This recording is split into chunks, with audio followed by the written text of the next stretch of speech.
छचिंद्रा खाइबा को बहुत लोग पसंद कर नथांदी। छचिंद्रा को एमिति बने कि भात रुटी सह खाइबे बहुत ही टेस्टी लगिबो। वीडियोटी को पूरा देखिबे। वीडियोटी पसंद आसले लाइक शेयर सब्सक्राइब करिवे। नमस्कार, इतिश्री ओडिया किचन आपण समस्त को स्वागत। छचिंद्रा नेजी ता ऊपर चोपा को काढी नेली, तापर एमिति राउंड शेप रे काटि नबा। ता मझिरे जो मंजी अछि ताको बाहर कर नबा। भल पानी रे 2 3 थर भलसे धोई नबा।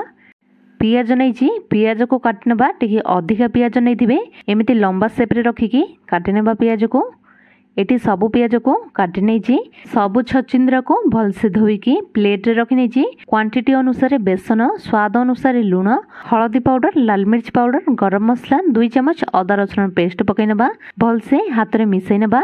एठी भलसे मिसई नहीं फ्राई पैन रे अल्प टिके तेल गरम कर नबा। तेल गरम हो साला परे छचिंद्रा को पकई नबा। एपट सेपट करके गोल्डन ब्राउन होला पर्यंत भाजी नबा। एठी देखि पारतबे भाजी हे जाईची। प्लेट को काढी नबा। एमिति करिकी सबु छचिंद्रा को भाजी नहीं। एबे कढ़ाई बसई नहीं तेल पकई नेली। तेल गरम हो साला परे जीरा, अदा रसुण, कंचा लंका पकई नबा। अदा रसुण को भाजी नबा। अदा रसुण भाजी साला परे पियाज पकई नबा। पियाज को बेसी भाजीबानी, किछि समय पियाज को भाजी नबा। एटी पियाज भाजी हो जाइए। टमाटो 2टी पकई नेली। स्वाद अनुसार लुण, हळदी पाउडर, लाल मिर्च पाउडर, धनिया पाउडर, गरम मसला पकई नेली। कवर करिकी टमाटो को सॉफ्ट कर नबा। एठी टमाटो सॉफ्ट हो जाइए। भाजी रखिथिबा छचिंद्रा को पकई नबा। मिक्स कर नबा। पानी जमारू भी पकईबानी, एमिति ही मिक्स करिकी कवर कर नबा। 5 मिनट कुक करबा। एठी 5 मिनट परे एठी हमर छचिंद्रा भजा रेडी हो गला।